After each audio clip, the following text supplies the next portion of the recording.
Shall we get into the movie? Let's do it.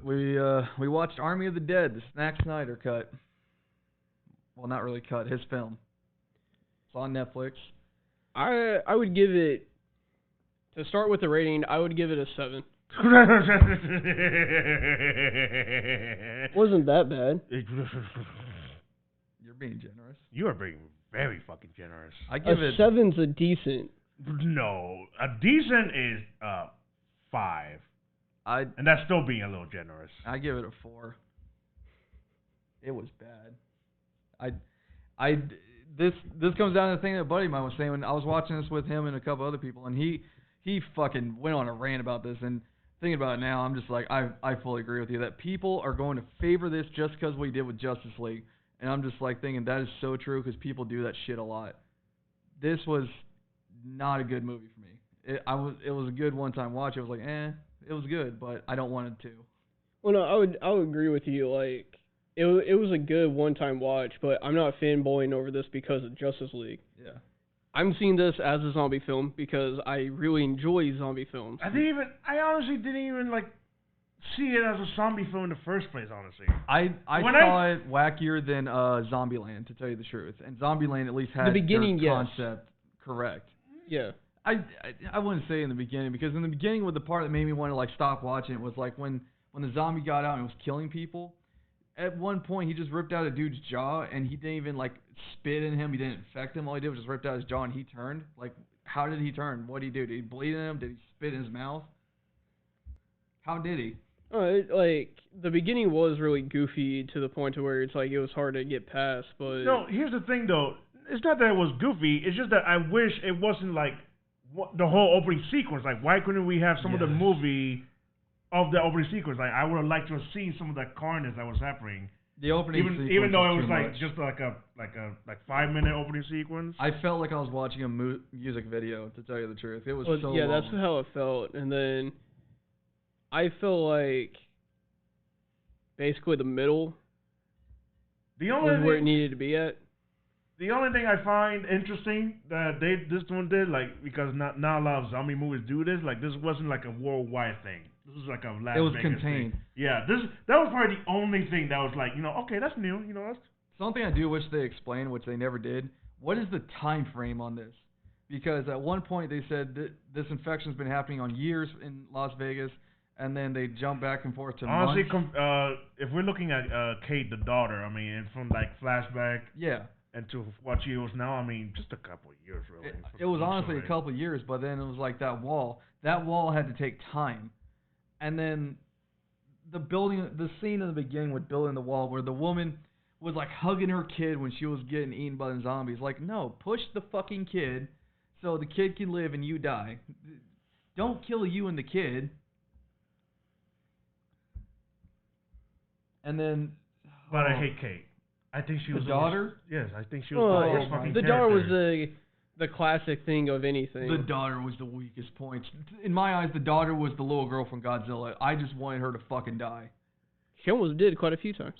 But the thing is, she got everyone killed. She eventually got everyone killed just because of her stupidity trying to save the fucking mother.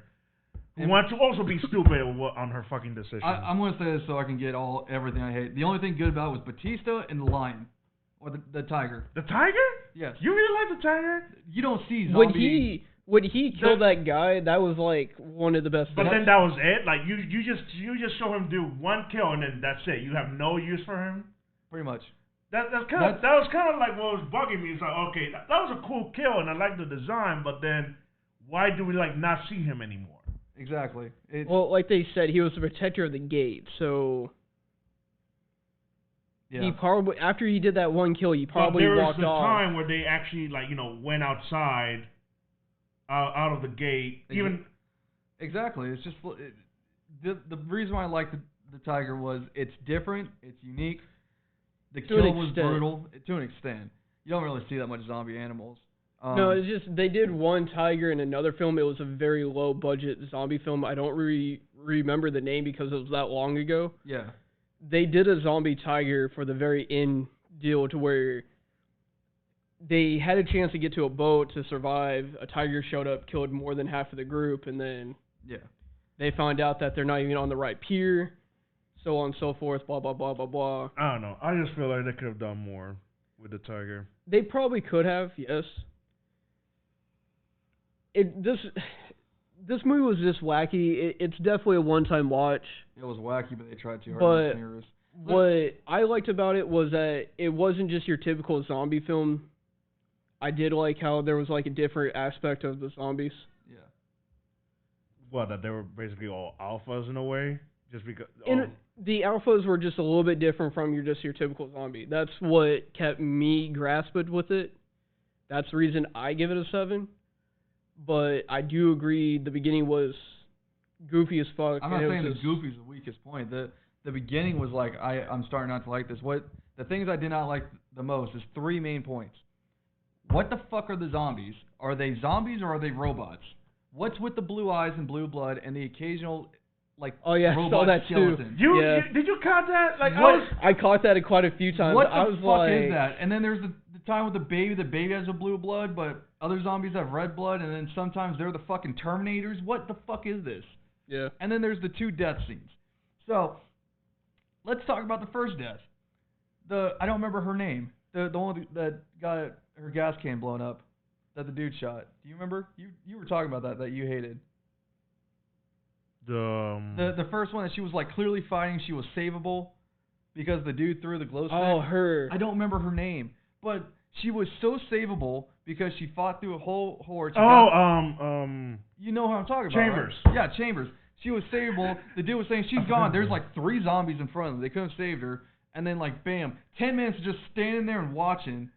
They're like just standing here, and they have, they can clearly help her. And I'm like, and she fought back. Like, she did everything she could to fight her way through that shit, and she still died. There's like 3 zombies in the way. It's like, she's gone forever. She's fucking savable. If I had a character who would, like, fight for their fucking life and, like, being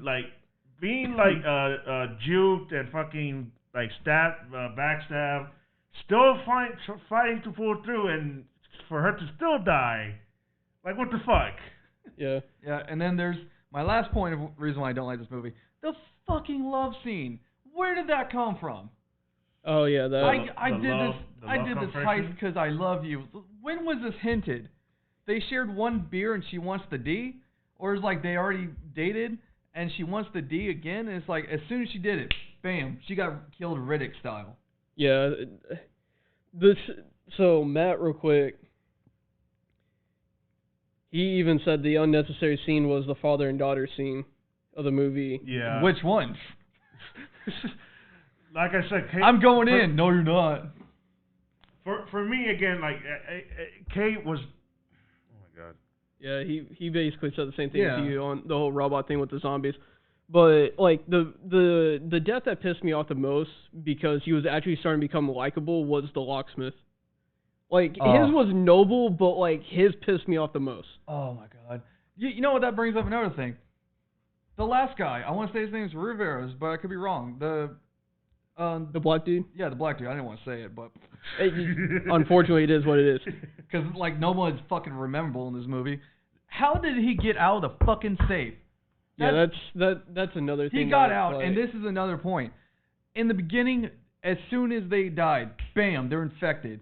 He got out, spent half a day driving, and then spent another hour getting on a plane. Before driving, he walked through the desert. He walked through the desert for half a day. Basically a whole day. Yeah, he went through a whole day, and then he was like, now I'm not feeling good. Compared to literally the entire the entire state of Vegas was like, okay, we're instantly turning. What the fuck is this bullshit? Yeah. Terrible movie. Don't watch. Just because it has Snyder, don't watch. Oh, and the mother who Kate desperately wanted to save when the helicopter crashed. Oh. What the fuck was her status? What the fuck happened to her? Is she dead? She was the main point why Batista and the pilot died. Yes. And it's like she's just nowhere to be seen. There's no clarification what the fuck happened to her. Where's the mother? This movie is fucking awful. The ending is what pissed me off the most. Because the outbreak just came out no matter what? Well, that and then the way Batista died, I was just like, fuck. Yeah, it comes in the same thing of like, how long is the infection time? The black dude lasted a day and a half of being bit, and Batista lasted 10 minutes. Yeah. What the fuck is this movie? It's awful.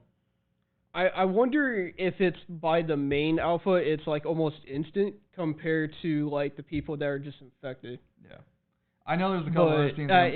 It's one of those things. I know there's a couple other scenes I complained about. I can't remember off the top of my head. I would watch it again and just point it out, but I don't want to. Yeah. No. This movie has a thumbs down for me. I will never watch it again. You're drunk for giving it a 7. I give it a 4, being generous, because it was entertaining with the kills and the heist planning, but no. The only thing I liked about it was that it was just another zombie film. Yeah. I wasn't putting it towards like some people was with the Justice League movie and a few other stuff. I'm assuming everyone does. Like, oh, Zack Snyder did so good with the Justice League. He did. I'll give him that, but he doesn't earn points for anything else. I'm not going to hold the Justice League as points over for any other movie. No, all he did was that he set up a high standard for himself, and then he didn't live up to that expectation with his next film. Yeah. Oh, that reminds me, since we're talking about Batista turned down the next Fast and the Furious movie because he wants to work on Gears of War. Yeah, I remember we were talking about that. Yeah, I forgot about that. So there's hope. That's why he's our hope, because he can turn down Fast and the Furious. He's our hope, and then also just because of the way Netflix has been talking about game movies and TV shows here lately, I have high hopes for Assassin's Creed coming out here soon, and then they were also talking about a live action of God of War. But they were talking about going straight to the second version yet, which was Ragnarok, instead of doing the Greek first before doing that one. I mean, it's their call as long as they don't fuck it up. Well, yeah, that's my opinion too. But I would rather see the Greek first, just because that's what we started with. Santa Monica will be on their ass if they screw anything with their franchise. Yeah. So that's the reason right now we have high hopes for Gears. But I still have high hopes for Assassin's Creed and God of War. The only reason why that I can find that Gears is not started, even though it was announced Batista is going to be Marcus Phoenix, and this was even talked about when before Gears 5 came out, that he has his own Marcus armor that he's going to use in the movie. A lot of people are saying it's because of Guardians 3, like he's in the contract still that he has to drop everything to go do it. So. Well, yeah, whenever they get started. So just real quick before we get into the TV show, since we know he's playing Marcus Phoenix, who would you like to see play Coltrane? Because he, in my opinion, he's what made Gears a lot of times. Oh, shit. That's true. And I'm a Baird fan. Fuck. Who could play as Cole? That's a really good question. There's one guy who did a parody of a Coltrane that I know he's old now. But today, shit. Terry, he's too big to tell you the truth. but the way he acts and the way he does the way he acts. Okay, so I'm saying he's too big because he's too tall. Well, yeah, because Cole is a little short but big. But he does have the body physique for Cole and the energy. Well, fuck. Get you thinking, yeah. Even though it's a live action adaptation, he would be a good Coltrane. Yeah. Tell you what, if he's Coltrane, I can overlook his height. And I'm saying this because Gears is close to my heart. Well, it's close to all of our hearts because we've all played from the beginning. Yep. Or at least you, me, have. I don't know. I still need to play the... I mean, I played them all. Technically, we haven't played them all. None of us have still played the Hivebuster campaign. That's continuing Gears 5. In terms of campaign, I played them all, but... Well, that's what I'm saying. Hivebuster campaign is part of the main story now. Oh, like they've actually added to the story? There's an actual story now of like... To 5. To 5. Oh, that's shit. like, I think they said 6 or 7 months after Gears 5. That's the Hivebuster campaign. Oh, shit. And the comics are part of the campaign, but... Has it been out already? Yeah, it's already out. Oh, it's been out for I had no fucking idea. 4 or 5 months. This is how out of it I've been, like, because... Well, to tell you the truth, I kind of stopped playing Gears because I don't agree with what Rob Ferguson did with his time with the Coalition. I know they fixed it, but I haven't been back. Yeah. I could never get into the multiplayer because I suck. I'll admit it. I suck at the multiplayer. I kill those games. It's just not my stuff. What's up? Cast me as Anthony Carmine for the Gears of War movie. You cowards, you son of a Batista. I tell you what, White. If you want, we'll show it on the podcast. I don't know how or when, but send us your best weapon jamming moment. I'll probably have to edit in or figure out how to put it through OBS OBS and let it go through that whole point to where people can see it. I feel like my buddy White there, he has the drive for the emotional role of Benjamin Carmine with how he died, or Anthony. So I'm giving him that. You got two characters. Clayton, no, that dude is fucking. I love protein shakes. That's Clayton. Yeah. Did they ever say what happened to the fourth brother? Nothing. Was he ever in the war though? Yeah, he was in the war. All four brothers were in the war. So 2 survived and 2 died. Yeah. That's some shitty luck. 2 survived, 2 died. Gary is not a Carmine, but he changed his name to Carmine because he looks up to Clayton. Well, yeah, I remember that. I was just I was curious about the fourth brother because I could never find any information on it. Well, technically they count Gary as part of a Carmine, but really the only addition after that was Lizzie, and Lizzie's dead. Yeah. Okay. Oh, the damn Carmine curse. So